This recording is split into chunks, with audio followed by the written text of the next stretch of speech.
Hello दोस्तों, आज हम लोग रिव्यू करेंगे किताब नमक स्वादानुसार का, जिसके लेखक हैं निखिल सचान और यह इनकी पहली किताब है।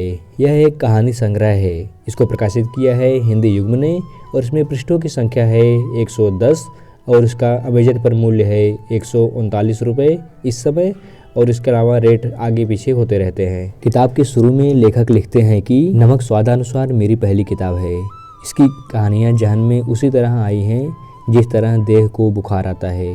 ये पन्नों पर जैसे जैसे उतरती गई, बुखार भी उतरता रहा।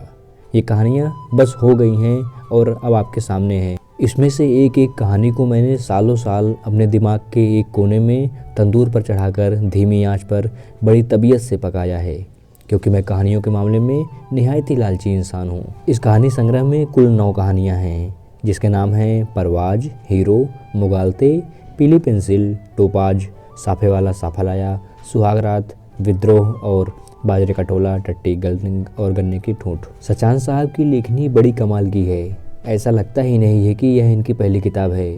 ऐसा लगता है कि ढेर सारी किताबें इन्होंने लिखी हुई हैं। काफ़ी परिपक्वता दिखती है इनकी किताबों में और लगभग हर पेज में ऐसी बातें छिपी होती हैं जिसको आप सोचकर समझेंगे कि ये कितनी गहराई से लिखते हैं। साफे वाला साफा लाया और पीली पेंसिल में ये बच्चों की मानसिकता के बारे में बताते हैं। कितने वो सरल होते हैं, कितने निस्वार्थी होते हैं, ये सारी चीज़ें उन्होंने बड़ी ही अच्छे से लिखा हुआ है। सुहागरात नामक कहानी में उन्होंने मर्द समाज के बारे में लिखा है, उनकी मानसिकता के बारे में लिखा है। 1-2 कहानियों में प्रेम की परिभाषा बताई गई है।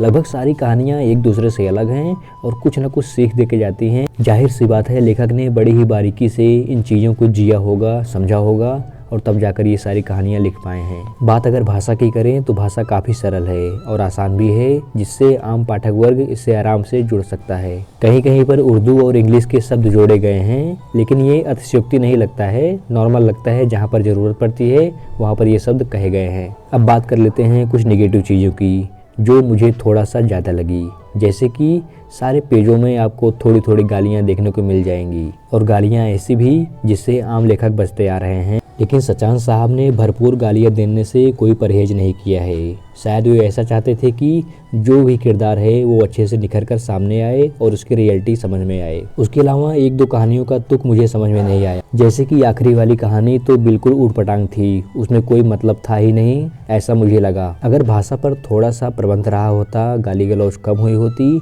और कहानियाँ भी 1-2 और बढ़ाकर अच्छे से कर दी जाती तो किताब और भी उत्कृष्ट हो सकती थी।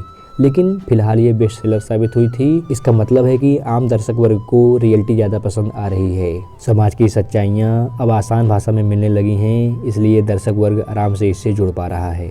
139 रुपये की यह किताब पूरी तरीके से पैसा वसूल करते हुए दिखती है। निखिल सचान को पढ़ना अपने आप में एक अनोखा अनुभव है। तो दोस्तों, आप लोग भी पढ़िए इस किताब को और बताइए कैसी लगी।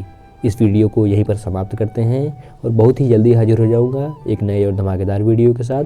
तब तक के लिए हंसते रहिए, मुस्कुराते रहिए और अपना ख्याल रखिए।